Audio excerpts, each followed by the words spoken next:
Everyone's comfortable with the amount of reps they got in? Cool.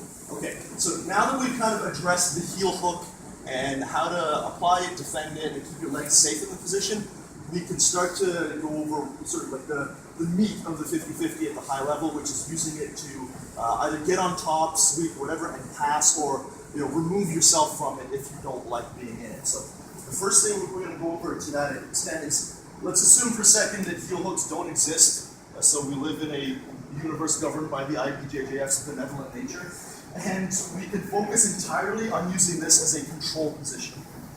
The way that I control this position, as I started to mention earlier, is by creating external rotation in my partner's hip.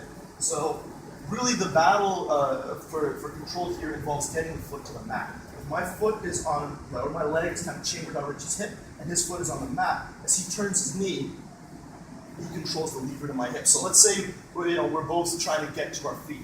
Or let's say I'm trying to get to my feet and Richie doesn't want me to get to my feet. If his foot stays on the ground, or in the air, sorry, I can turn, technical stand up, get to my feet. He probably doesn't want that. So he puts his foot on the mat, and as I try to get up, I'll tear my groin before I get to my feet while he's going down.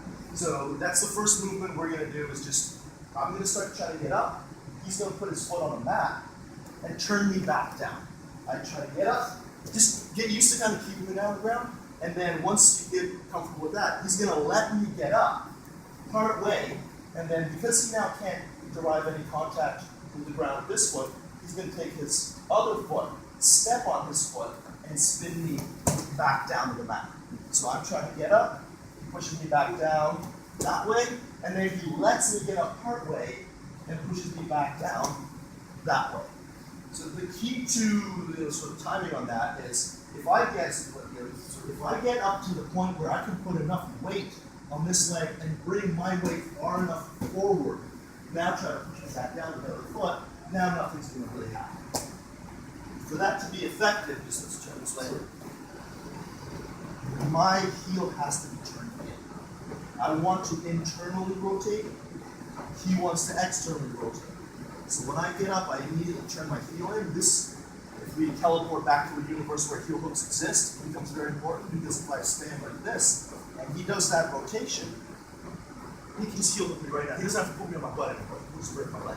So I make sure I turn my heel in, and I lean my weight over space here. If I'm like this, spinning back to the ground, there's not enough weight on this leg to overwhelm the force that he can generate with both legs.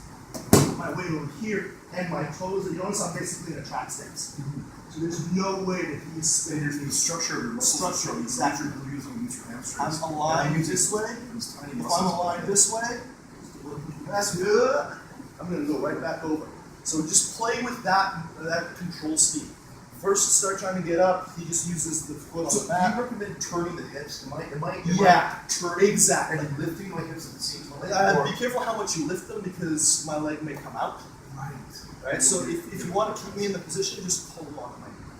Right. So I start to go like this. You just put me back down. I get all the way up to here. You spin me back down. And then on the third one, I'm going to get all the way up to here. Turn my heel, and you shouldn't be able to spin me back down. So we're just going through the 3 stages of how you can control somebody, keep them on the mat, and then get your feet. Right?